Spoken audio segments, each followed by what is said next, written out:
Hi friends, நான் கல்பனா நந்தகுமார். இன்னைக்கு ரயில் பலகாரம் எப்படி செய்யலாம்னு பார்க்கலாம். இத கார கொழுக்கட்டைன்னு சொல்லலாம். இது ஈவினிங்ல குழந்தைகளுக்கு நம்ம ஸ்நாக்ஸா செய்து கொடுக்கலாம். பிரேக்ஃபாஸ்டாவும் சாப்பிடலாம்.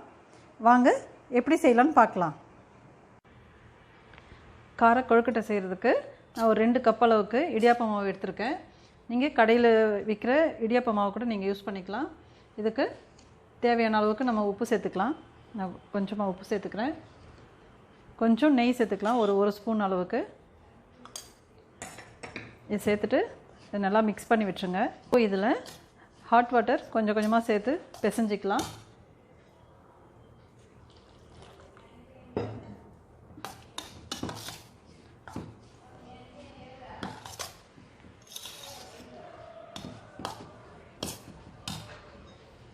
தேவைப்படும்போது கொஞ்சம் கொஞ்சமா நீங்க தண்ணியை சேர்த்துக்கலாம். இது நல்லா பிசைஞ்சு விட்டுருங்க. இப்போ இது கூட கொஞ்சமா கருவேப்பிலையும் கொத்தமல்லியும் பொடியா நறுக்கி சேர்த்துக்கலாம். இது கொஞ்சம் டிஃபரண்டா இருக்கும். நம்ம இந்த மாதிரி சேர்த்து செஞ்சோம் அப்படினா இது நல்லா பிசைஞ்சிட்டு சின்ன சின்னதா பால்ஸ் உருட்டி எடுத்துக்கலாம். மாவு பிசைஞ்சாச்சு. இப்போ இந்த மாவுல இருந்து கொஞ்சம் கொஞ்சமா எடுத்து சின்ன சின்னதா பால்ஸ் மாதிரி நம்ம உருட்டிக்கலாம். இந்த அளவுக்கு போதும்.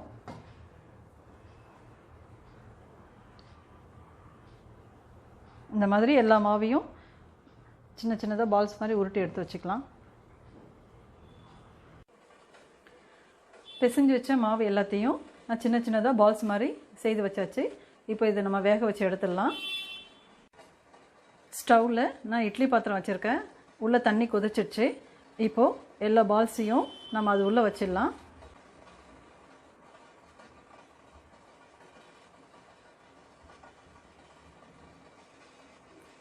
எல்லா பால்ஸையும் நான் உள்ள வச்சிட்டேன்.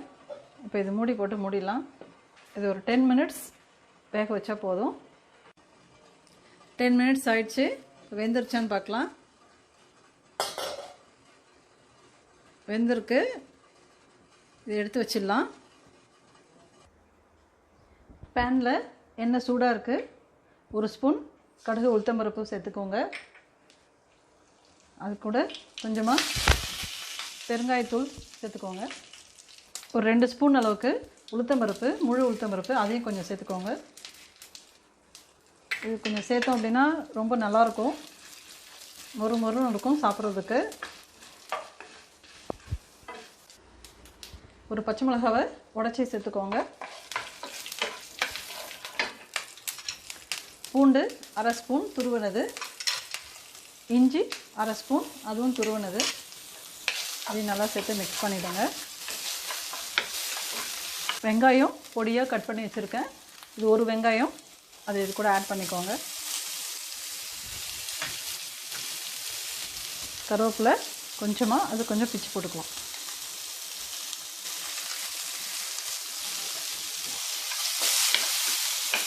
எல்லாத்தையும் நல்லா மிக்ஸ் பண்ணி விட்டுருங்க. வெங்காயம் வதங்கினதும் 1/2 ஸ்பூன் அளவுக்கு கார மிளகாத்தூள் அதை சேர்த்துக்கலாம். மஞ்சள் தூள் அது ஒரு 1/4 டீஸ்பூன் அளவுக்கு. Garam masala powder 1/4 teaspoon. இது எல்லாத்தையும் சேர்த்து நல்லா மிக்ஸ் பண்ணிக்கலாம். இதனுடைய ரா ஸ்மெல் போகிற வரைக்கும் இதை கொஞ்சம் வதக்கி விட்டுடலாம். வெங்காயம் வதங்கிருச்சு. இப்போ நம்ம செய்து வச்ச இந்த உருண்டை எல்லாத்தையும் இதில் சேர்த்துக்கலாம். சேர்த்துட்டு இதை மிக்ஸ் பண்ணிவிடுங்க ஃபஸ்ட்டு. இது வந்து ரயில் பலகாரம் அப்படின்னு சொல்லுவாங்க. இது ஆந்திரா டிஷ். இது ரொம்ப டேஸ்ட்டாக இருக்கும். ஈஸியாக செய்திடலாம். ஆக்சுவலாக இந்த மாவு வந்து நான் விநாயகர் சதுர்த்திக்கு ரெடி பண்ண மாவு தான் இது. 2 டேஸ் கழிச்சு இதை நான் செய்கிறேன். மாவு வந்து நான் ஃப்ரிட்ஜில் வச்சுருந்தேன். இந்த மாதிரி நம்ம மீதி எடுத்து வைக்கிற மாவில் இந்த மாதிரி செய்திடலாம்.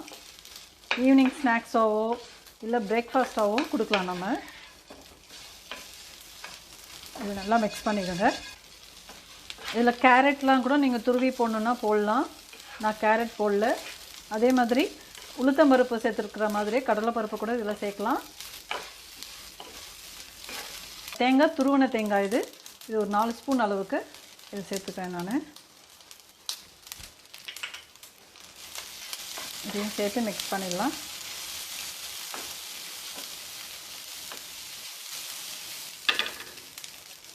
லெமன் கொஞ்சமாக பிழிஞ்சு வச்சுருங்க.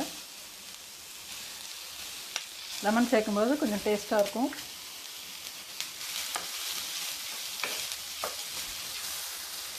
அவ்வளோதான், ரெடி ஆகிடுச்சு. இது நம்ம கொத்தமல்லி தூவி இறக்கிக்கலாம்.